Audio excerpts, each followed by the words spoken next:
Pagtawag sa Ginoo. Sa unang pagbasa, si Isaías gipili sa Ginoo aron mahimong propeta sa kanasuran. Si Pablo gipili sa Ginoo aron magsangyaw sa ebanghelyo sa maayong balita ngadto sa mga Hentil o sa mga dili Hudiyo. Ug si Pedro nga maoy pangulo sa mga apostoles ang magsasangyaw sa mga Hudiyo. Sa unang pagbasa, ato nadungog nga ang Ginoo nagpakita kang Isaías dito sa templo, isip hari nga balaan, magkagagahom aron paghukom. Matod pa sa unang pagbasa, nakita ko ang Ginoo nga naglingkod sa usa ka tronong habog kaayo ug ang iyang biste nakalukop sa templo. Ibabaw niya nagbarog ang mga sirapin, mayunom kapako ang matagsa-tagsa kanila. Gitabunan nila ang ilang naong sa duha nila kapako ug ang ilang tiil sa laing nilang duha kapako ug gigamit nila sa paglupad ang duha kapako. Naging nanay sila, balaan ang Ginoo nga labing gamhanan. Nalukop ang tibuok yuta sa iyang himaya. Napakita ang Ginoo kang Isaías isip hari aron pagsangyaw sa iyang katawhan sa Huda, sa Jerusalem, bahin sa hukom sa Ginoo kanila.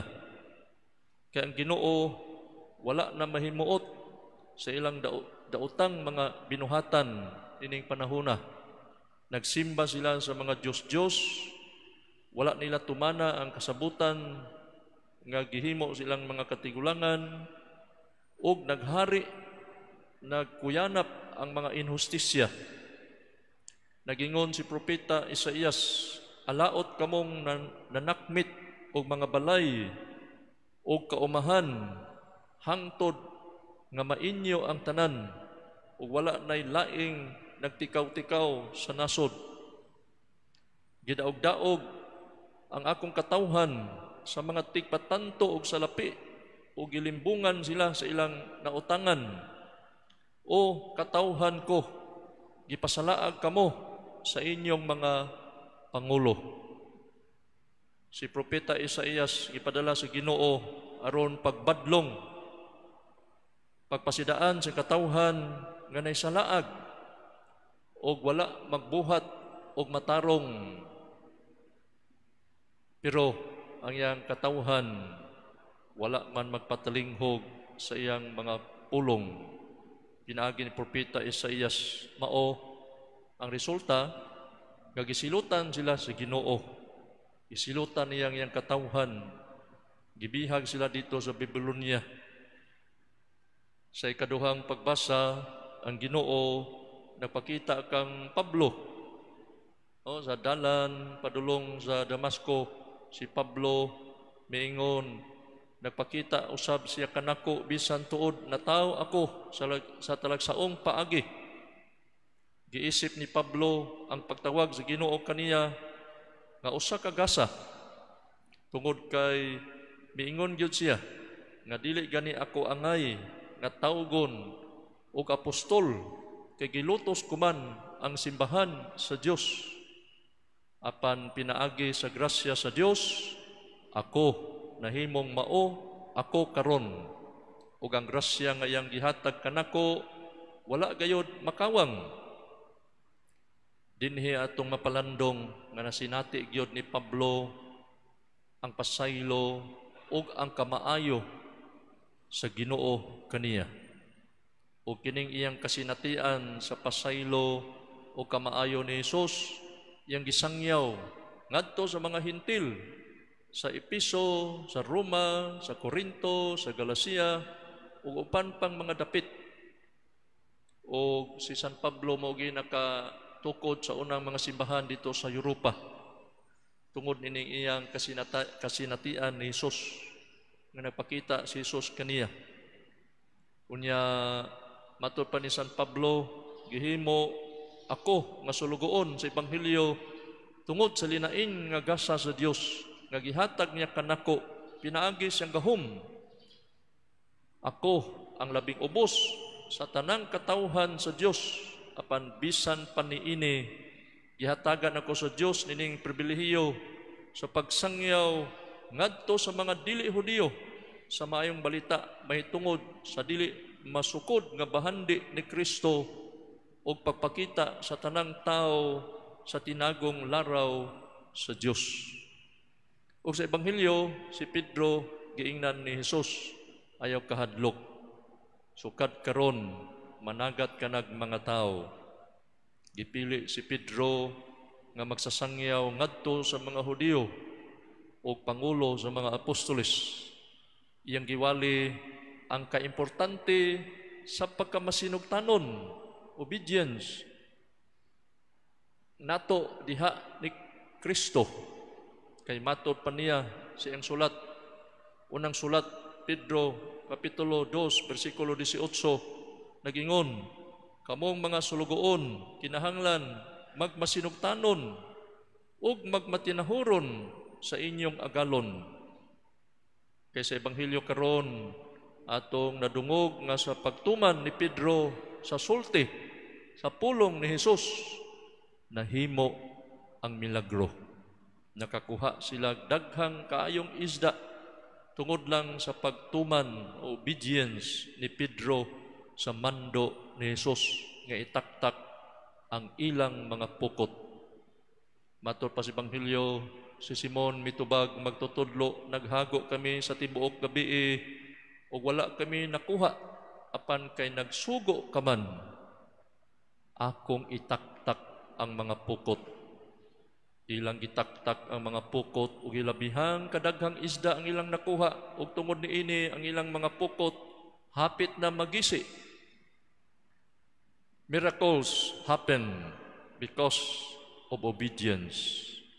Matod pa sa basahon ni Samuel, obedience is better than sacrifice. Obedience is connected to trust and respect. It actually comes from a Latin word meaning to hear.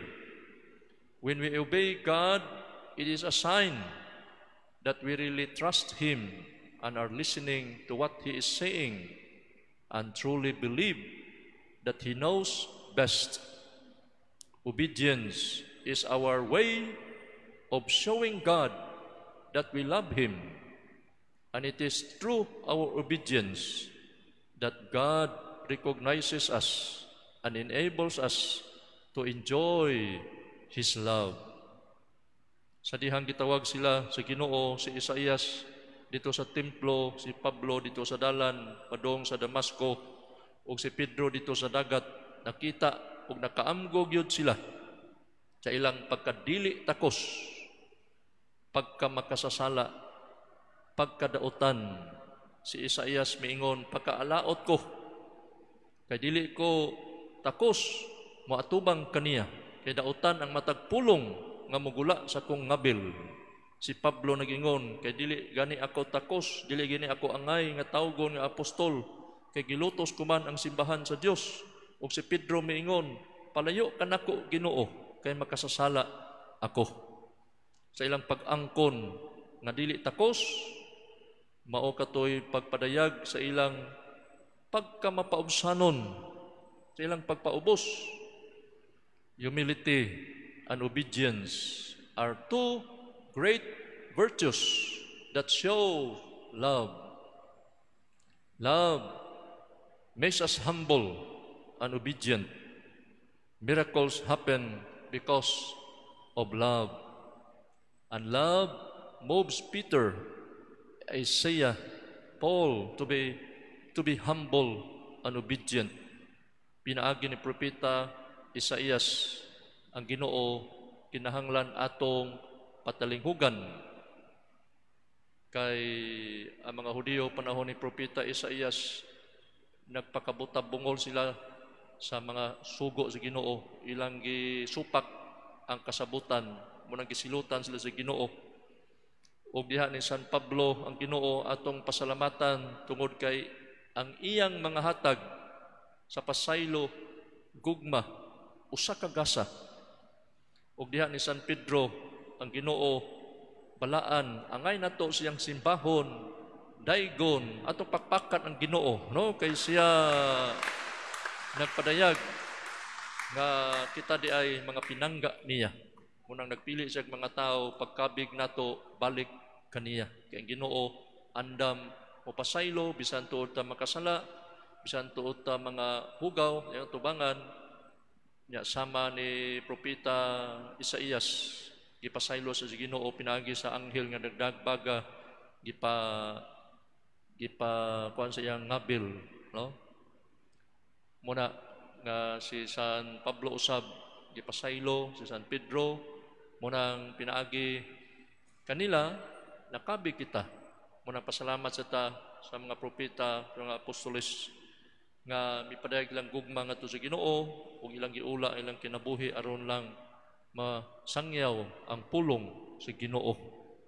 Muna sa katapusan atong timan-an na kini deng tao nga layo pas Ginoo, di kita kaklaro sa atong sa tinud-anay gyud nga atoa, no? Layo pag ang Ginoo samag samin nga layo pa kita atong tan-aw sa atong kagalingon, murag gwapo-gwapa kita. Atong tan-aw sa atong kagalingon, kung layo pa ta sa samin, murag tag si Alice Dixon, ni kaduol-duol na, murag tag si Sharon, ni kaduol na gyud to sa amin, kaduol na to sa amin, no? Murag tag si kuan, si isa ni Suraida. Maklaro na nato, we can truly see the real selves, that we are sinners, we are unworthy in the eyes of God. But because of the mercy, compassion of God, we become heirs of the kingdom of heaven. Manindo kitang tanan, mag-ampo kita, nagatuo kami